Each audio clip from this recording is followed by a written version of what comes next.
दोस्तों, ये कहानी एक 15 साल के आवारा मजनू लौंडे की है जो लड़कियों की तितलियों का दीवाना होता है और वो अपनी नौकरानी से भटाभट करने के लिए पूरी जी जान लगा देता है। पर वो नौकरानी उसे अपने प्यार में फंसाकर ब्लैकमेल करती है और हफ्तों भर भटाभट करती रहती है। तो चलिए देखते हैं। तो कहानी की शुरुआत एक पार्टी से होती है जहाँ पर यही आवारा मजनू लौंडा भोलू और इसका दोस्त ढोलू दोनों लड़कियों को अपनी काली नजरों से ताड़ रहे होते हैं। वहीं पर ढोलू की चाची की लौंडी अपने बॉयफ्रेंड से दबा के चुम्मियां ले रही होती है। ये दोनों भी उसे बड़े मजे से देख रहे होते हैं। तभी भोलू कहता है, यार तेरी चाची की लौंडिया तो कतई माल है। वहाँ वो दोनों चुम्मियों की मधोसी में पूल में गिर जाते हैं। अब ढोलू की कजन सिस्टर भीगने की वजह से अपने कपड़ों को चेंज करने बाथरूम में जाती है। तो ढोलू भोलू भी उसी बाथरूम के पास चले जाते हैं जहाँ भोलू बाथरूम की खिड़की से उसको कपड़े चेंज करते हुए देख रहा होता है। उसी टाइम वहाँ पर भोलू की टीचर आ जाती है। जैसे ही ढोलू टीचर को देखता है तो वो वहाँ से भाग जाता है। वहीं पर वो टीचर भोलू से पूछती है कि तू खिड़की में क्या झांक रहा है, तुम्हें ऐसा नहीं करना चाहिए। तो भोलू कहता है, मैम मैं तो एक्सरसाइज कर रहा हूँ। तो मैम कहती हैं, बेटा रात में कौन सी योगा होती है? बेटा मुझे पता है कि इस उम्र में बहुत उत्तेजना होती है कि लड़कियों को बिना वस्त्रों के कैसे देखा जाए, इसलिए तुम्हारी उम्र के लौंडे ही ज्यादा नीली फिल्में देखते हैं। बेटा ये सब गलत है। वो उसे समझाती है कि भोलू तुम्हें अपनी उम्र की लड़कियों के साथ दोस्ती करनी चाहिए और उनसे मजे करने चाहिए। ये बोलकर मैम वहाँ से चली जाती है। अगले दिन ढोलू भोलू के घर आता है जहाँ पर वो मिस मैलो को देखता है। मैलो भोलू की नौकरानी होती है।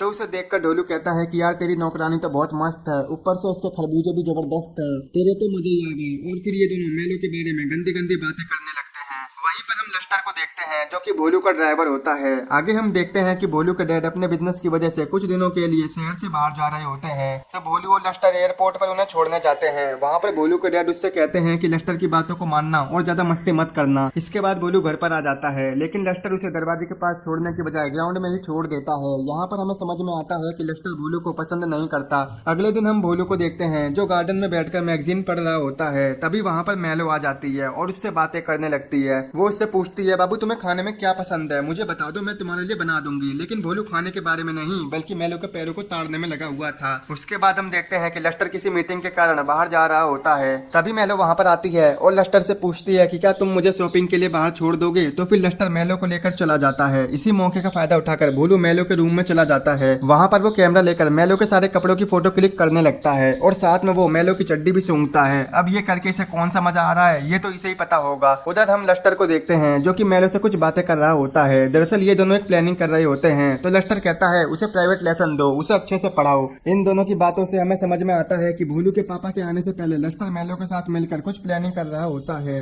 अब रात होते ही ढोलू भोलू चुपके से मैलो के कमरे के बाहर चले जाते हैं जहाँ पर मैलो अपने कपड़े चेंज कर रही होती है। तो मैलो के खरबूजों को देखने के लिए ये दोनों दूरबीन से उसे देखने लगते हैं। पर जैसे ही मैलो को शक होता है तो वो खिड़की से बाहर देखती है। तो वो दोनों छुप जाते हैं और फिर मैलो अपने कमरे की लाइट बंद कर देती है, जिससे इन दोनों का खरबूजा देखने का प्लान धरा का धरा रह जाता है। दूसरे दिन भोलू फिर से अपना कैमरा लेके मैलो के रूम के बाहर आता है। यहाँ पर भोलू मैलो के कुछ फोटोज लेने आया होता है। भोलू बस इस मौके की ताड़ में था कि जैसे ही मैलो अपने कपड़े बदले वो तुरंत उसकी फोटो खींच ले। लेकिन भोलू मैलो की एक भी फोटो नहीं खींच पाता। ऐसा ही करते करते वो रोज मैलो के घर के बाहर राउंड मारता रहता था। अब शाम को भोलू खाना खा रहा होता है तो वहाँ पर मैलो आती है। वो भोलू से पूछती है, बाबू तुम्हारी दिक्कत क्या है, आजकल तुम रोज मेरे घर के आगे आशिकों की तरह राउंड मार रहे हो। तो भोलू कहता है, नहीं मैं तो वैसे ही घूमता हूँ। तो मैलो कहती है, बाबू क्या तुम मुझे कपड़े उतारते हुए देखना चाहते हो क्या? तो भोलू कहता है, नहीं मैं तो तेरे खरबूजों का दीवाना थोड़ी हूँ। तो अब खाना खाने के बाद भोलू फिर से अपनी दूरबीन लेकर मैलो के कमरे के बाहर चला जाता है और वहाँ पर छुप कर मैलो को देख रहा होता है जहाँ पर मैलो अपने कपड़े चेंज कर रही होती है। पर जैसे ही मैलो उसे खिड़की से देखती है तो वो भोलू से कहती है, बाबू तुम यहाँ पर क्या कर रहे हो? ये सुनते ही भोलू की हवा देने लगती है। वो मैलो से कुछ कह पाता उससे पहले मैलो कहती है, बाबू तुम अंदर आ जाओ। बाबू अगर तुम्हें मुझे बिना कपड़ों के देखना है तो तुमने मुझे बताया क्यों नहीं? ये सुनकर भोलू शर्मा जाता है, नहीं ऐसी बात नहीं है। लेकिन मैलो कहती है, बाबू अगर तुम्हें मुझे बिना कपड़ों के देखना है तो तुम्हें दरवाजे को बंद करना पड़ेगा। तो भोलू तुरंत गेट बंद कर देता है। तो अब मैलो अपना कार्यक्रम शुरू कर देती है। मैलो वहाँ पर धीरे धीरे अपने सारे कपड़े उतार देती है और भोलू उसे देखकर बहुत खुश होता है। और होता भी क्यों नहीं, बाबू ने खरबूजों के दर्शन जो कर लिए थे।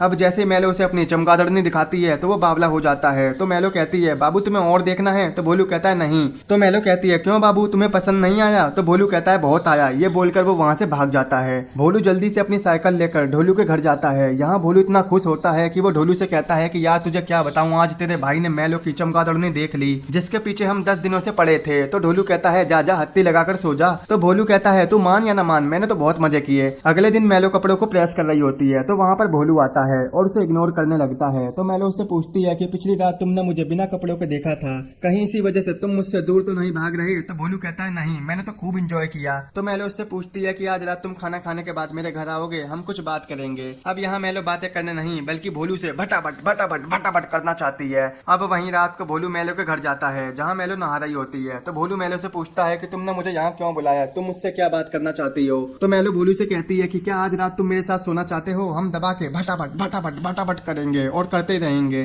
तो भोलू कहता नहीं। तो मैलो उससे कहती है कि क्या तुम मुझे एक गुड नाइट किस नहीं दे सकते? तो भोलू उसे किस देकर वहाँ से भाग जाता है। अगले दिन ढोलू भोलू अपने टेनिस की प्रैक्टिस करने जाते हैं। वहाँ पर वो टेनिस खेलते हुए एक दूसरे से बात करते हैं। ढोलू उससे पूछता है कि कल रात क्या हुआ? तो भोलू उसे बताता है कि यार मुझे मैलो से प्यार हो गया है। तो ये सुनकर ढोलू इसका मजाक उड़ाने लगता है। इसके बाद शाम को भोलू और मैलो मूवी देखने जाते हैं। वहाँ पर मूवी देखते देखते भोलू मैलो के कंधों पर हाथ रखने की कोशिश करता है लेकिन मैलो उसका हाथ पकड़कर और नीचे कर देती है। जब मूवी खत्म हो जाती है तो फिर ये दोनों कार में वापस घर आ रहे होते हैं। जब ये दोनों कार में एक दूसरे से किस कर रहे थे वहाँ लस्टर भी उन्हें देख रहा होता है लेकिन लस्टर उनको देखकर बोर हो जाता है। अब जैसे ही भोलू अपने घर में आता है तो वहाँ भी वो मैलो को किस करने लगता है। दरअसल भोलू लस्टर को नीचे दिखाना चाहता था कि वो मैलो के साथ कितना एंजॉय कर रहा है क्योंकि इन दोनों में पहले से ही नहीं बनती थी। अब भोलू और मैलो अपने कमरे में चले जाते हैं और दोनों फिर से किस करने लगते हैं। तो अब मैलो कहती है क्या तुम मेरे से भटाभट भटाभट भटाभट करोगे? तो भोलू कहता है नहीं, मैं तुमसे बहुत प्यार करता हूँ और ये सब हम शादी के बाद करेंगे। पर मैलो से समझाती है कि हम दोनों शादी नहीं कर सकते क्योंकि मैं एक नौकरानी हूँ और तुम मेरे मकान मालिक, लेकिन हम भटाभट भटाभट भटाभट कर सकते हैं। अब ये सुनकर भोलू गुस्सा होकर वहाँ से चला जाता है।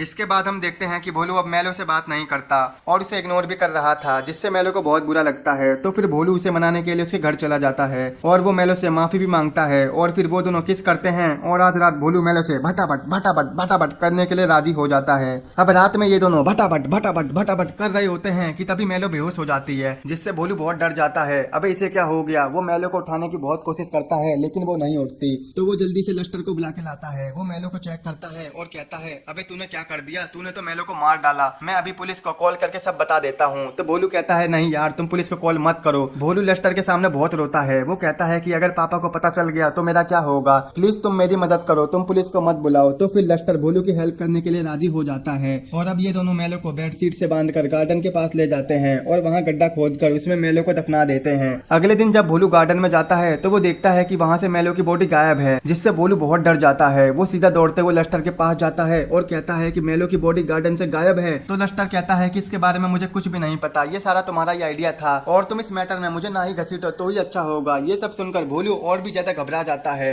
थोड़ी देर बाद भोलू का गार्डनर वहाँ पर आकर उसे एक लेटर देता है जिसमें लिखा होता है कि तुम लोगों ने जिस बॉडी को दफनाया था वो मेरे पास है, अगर तुम चाहते हो कि मैं ये बात पुलिस को ना बताऊं तो तुम्हें मुझे $10,000 देने होंगे। तो अब लस्टर भोलू से कहता है कि अगर तुम्हें इस मैटर से छुटकारा पाना है तो तुम्हें उसे पैसे देने होंगे, नहीं तो वो पुलिस को सब कुछ बता देगा और फिर पुलिस तुम्हें पकड़ लेगी। अब डर के मारे भोलू अपने डैड की तिजोरी से $10,000 निकाल कर लस्टर को दे देता है। आगे लस्टर अपने कमरे में आता है जहाँ पर हम मैलो को छुपा हुआ देखते हैं। वहीं लस्टर मैलो से कहता है कि मैंने तुम्हें होटल में रहने को कहा था, तुम यहाँ क्या कर रही हो? तो मैलो कहती है मुझे वहाँ अच्छा नहीं लग रहा था इसलिए मैं यहाँ पर आ गई। मैलो कहती है अब ये नाटक कब तक और चलेगा, इसे जल्दी बंद करो। तो लस्टर कहता है कि जब तक हम उसे ब्लैकमेल करेंगे तब तक हमें पैसा मिलता रहेगा और जब तक तुम होटल में छुपी रहोगी। तो मैलो गुस्से में कहती है कि वो 15 साल का लड़का है, उसे ब्लैकमेल करना अच्छा नहीं है और अब ये सारी बात जाकर मैं उसे बता दूंगी। तो लस्टर उसे धमकाते हुए कहता है कि अगर तूने मेरी बात नहीं मानी तो मैं पुलिस को तेरी सारी बात बता दूंगा कि तू कैसे बिना परमिट के यहाँ पर रह रही है और साथ में 15 साल के लड़के के साथ भटाभट भटाभट भटाभट कर चुकी है।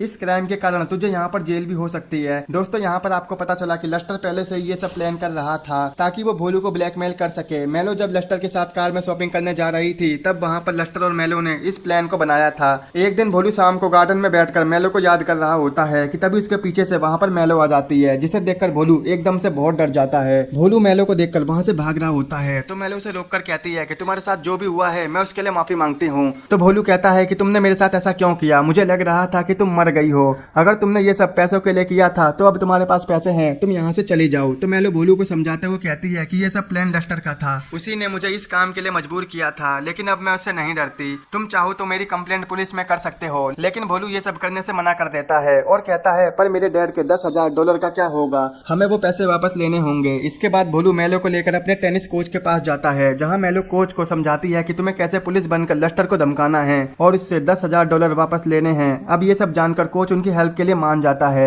अब अगले दिन कोच पुलिस बनकर लस्टर के घर आ जाता है और लस्टर से पूछताछ करता है। वो कहता है कि उसे शक है कि तुमने मेलो को मारकर कहीं पर छुपा दिया है। वहां पर कोच उसे बहुत धमकाता है और कहता है कि अगर तुमने 24 घंटों के अंदर मेलो का पता नहीं बताया तो मैं तुम्हें जेल के अंदर डाल दूंगा। अब इन सब से लस्टर बहुत घबरा जाता है और जल्दी से अपना सामान पैक करके और वो $10,000 लेकर वहां से भागने की तैयारी करता है। अब जब लस्टर अपनी कार से एयरपोर्ट जा रहा था तो उसका पीछा कोच भी कर रहा होता है और साथ में भोलू ढोलू मेलो भी उसका पीछा कर रहे थे। अब जैसे ही वो एयरपोर्ट पहुंचता है उसे वहां भोलू के डैड मिल जाते हैं। भोलू के डैड को लगता है कि ये मुझे लेने आया है। तभी वहां पर मेलो और भोलू भी आ जाते हैं। वहीं पर भोलू का पापा उसके सारे बैग लस्टर को दे देता है, जहां पर भोलू पैसों से भरा हुआ बैग खींचता हुआ कहता है लाओ मैं तुम्हारी हेल्प कर दूं, और भोलू लस्टर से वो बैग ले लेता है। अब यहाँ पर लस्टर ने भोलू के साथ जो $10,000 का फ्रॉड किया था वो भी किसी को पता नहीं चलता और इसके साथ साथ मेलो भी बिना परमिशन के भोलू के साथ रहती है। आगे हम भोलू और मेलो को फिर से भटाभट भटाभट भटाभट करते हुए देखते हैं। इसके बाद मेलो ये घर छोड़कर चली जाती है और जाते जाते कहती है कि तुम मुझे जब भी बुलाओगे मैं तुमसे मिलने जरूर आऊंगी, और अगले दिन वो वहां से निकल जाती है। अब हम भोलू को उसके स्कूल में देखते हैं, जहाँ वो उसी पार्टी वाली मैम के पास जाता है। वो कहता है कि आपने मुझे पहचाना, मैं वही हूँ जिसे आपने बाथरूम में जागते हुए पकड़ा था। मैम कहती है हाँ, पर तुम में तो काफी चेंज आ गया। तो भोलू उसे थैंक्स बोलता है। मैम कहती है कि तुमने कितनी लड़कियां पटाई, तो वो कहता है मैं सब कुछ बताऊंगा, लेकिन इसके लिए तुम्हें मेरे साथ डेट पर चलना होगा। यानी कि अब ये मैम से भटाभट भटाभट भटाभट करने की खुराक में है। नौकरानी गई तो अब मैम के पीछे,